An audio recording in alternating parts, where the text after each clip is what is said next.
नमस्कार, मैं हूं राम प्रकाश राय। दिल्ली में आज मेयर को लेकर के चुनाव हो रहे हैं। इस चुनाव में जो हालात हैं वो जंगे मैदान की तरीके से दिखाई दे रहे हैं। दिल्ली में जो मेयर के चुनाव को लेकर के आम आदमी पार्टी और जो भारतीय जनता पार्टी की तरफ से जो मनोनीत में पार्षद थे, उनके चलते वहां पर ये विवाद उत्पन्न हुआ है।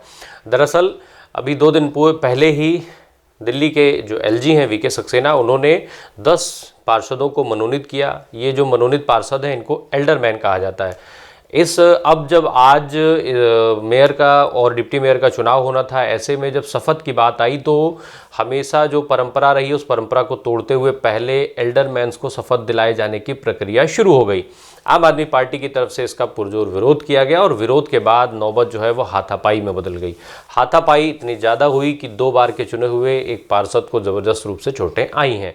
इसके लिए बाकायदा आम आदमी पार्टी जो है वो प्रेस कॉन्फ्रेंस की, उसने मीडिया के सामने आई और उसने सारे हालात बयान किए। अंत में, इस वीडियो के अंत में आप जो है उस बयान को सुन लीजिएगा, जिस तरीके से आम आदमी पार्टी के तेज तर्रार जो नेता हैं, राज्यसभा के सांसद हैं संजय सिंह, जो उन्होंने पूरे मामले को बताया। बहरहाल दिल्ली में जो मेयर का चुनाव हो रहा है उसमें आम आदमी पार्टी की तरफ से शैली ओबराय मैदान में है, तो वहीं भारतीय जनता पार्टी की तरफ से रेखा गुप्ता। आम आदमी पार्टी, जब एमसीडी के चुनाव आए थे तो आम आदमी पार्टी के खाते में 134 सीटें आई थी, बीजेपी के खाते में 104 और कांग्रेस के खाते में 9 सीटें आई थी। अब जब मेयर के चुनाव होने हैं तो उसमें चूँकि जो पहले से ही इस प्रक्रिया पर आम आदमी पार्टी बेहद आक्रामक थी, उसका कारण थे ये जो 10 पार्षद मनोनीत किए गए, उसकी प्रक्रिया को लेकर के वो सवाल उठा रही थी। दरअसल इसकी जो प्रक्रिया होती है वो अभी जो इस बार हुआ है वो एलजी वीके सक्सेना ने सीधे इन 10 पार्षदों को मनोनीत कर दिया। ये जो 10 पार्षद थे, आम आदमी पार्टी की तरफ से बार बार ये इल्ज़ाम लगाया गया कि ये भारतीय जनता पार्टी के कार्यकर्ता हैं।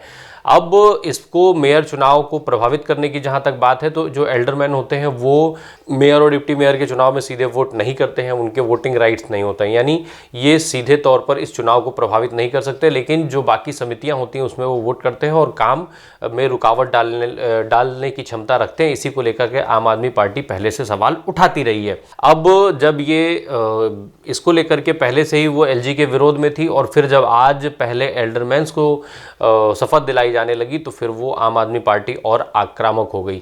आम आदमी पार्टी की तरफ से जब इसका विरोध किया गया तो सदन में जो नज़ारा था वो बिल्कुल बदल गया और फिर वो हाथापाई शुरू हो गई वहाँ पर।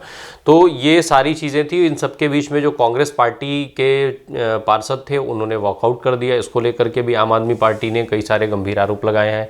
संजय सिंह ने बिल्कुल स्पष्ट तौर पर ये बात कही है कि 50-50 लाख रुपए में इनकी डील हुई है। जो नेता सदन थी इनकी नाजिया, उनको जो है उनकी फाइल हज कमेटी का चेयरमैन बनाने के लिए उनकी फाइल गई थी, जिसे एलजी ने आज ही अप्रूव भी कर दिया है।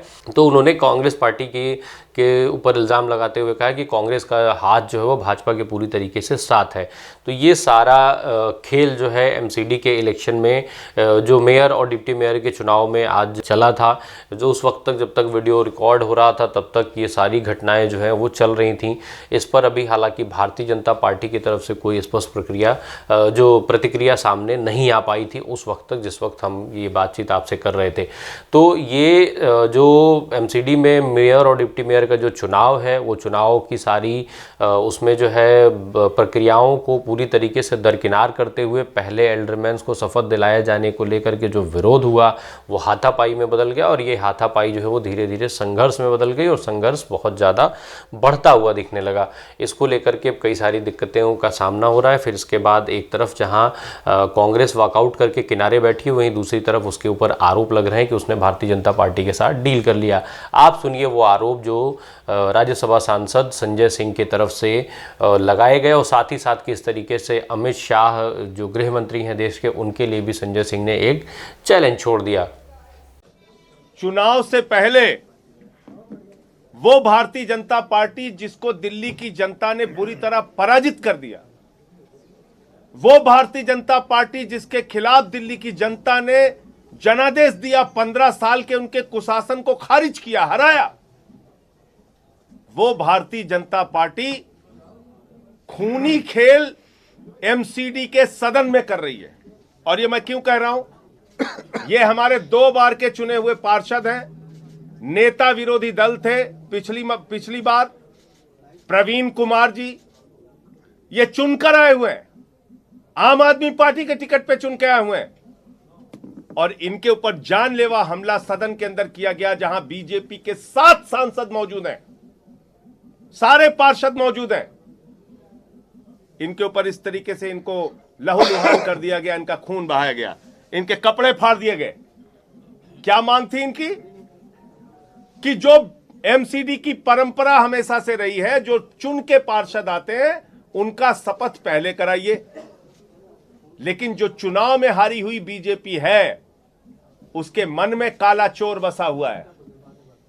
वो नॉमिनेटेड मेंबर्स को, जिनको एक वोट भी जनता ने नहीं दिया, उसको मेयर के चुनाव में, डिप्टी मेयर के चुनाव में, स्टैंडिंग कमेटी के मेंबर के चुनाव में वोटिंग राइट देना चाहते हैं, यानी कि मत देने का अधिकार देना चाहते हैं। इस मनसा के कारण, इस साजिश के कारण उन्होंने पहले नॉमिनेटेड मेंबर्स की शपथ शुरू करा दी, जो कि कभी आज तक एमसीडी के इतिहास में नहीं हुआ। एमसीडी के नॉमिनेटेड मेंबर्स को ना तो मेयर में वोटिंग राइट है, ना डिप्टी मेयर में वोटिंग राइट है, ना स्टैंडिंग कमेटी के चुनाव में वोटिंग राइट है। ये अपने शपथ लेने की मांग कर रहे हैं, ये इनका गुनाह है? इनको, इनकी जान ले लोगे आप? क्योंकि ये चाहते हैं कि हमें शपथ करा दो, हम चुन के आए 2-2 बार से, इसलिए इनकी जान ले लेंगे आप।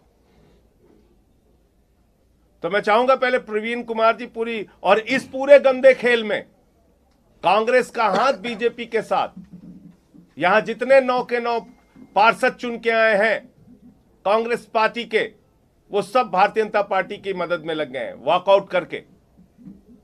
और इसका प्रमाण यह है कि जो इनकी नेता सदन है नाजिया, उसको हज कमेटी का चेयर बनाने का प्रस्ताव बीजेपी के कहने पे एलजी ने पास कर दिया आज ही।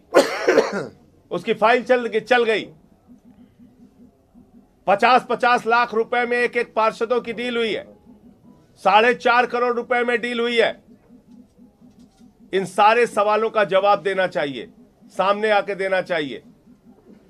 और ये जो खूनी खेल हो रहा है, अगर देश के गृह मंत्री इस खूनी खेल को देख रहे हैं, दिल्ली की कानून व्यवस्था उनके अधीन है, एमसीडी का सदन सुरक्षित नहीं है, यहां पार्षदों पे जानलेवा हमला किया जा रहा है, आपको सामने आना चाहिए और स्पष्ट करना चाहिए कि अगर जनता ने आपको हरा दिया तो क्या गुंडागर्दी के दम पे, तानाशाही के दम पे, लोकतंत्र का गला दबा के आप मेयर बनाना चाहते हो, डिप्टी मेयर बनाना चाहते हो, स्टैंडिंग कमेटी के मेंबर बनाना चाहते हो?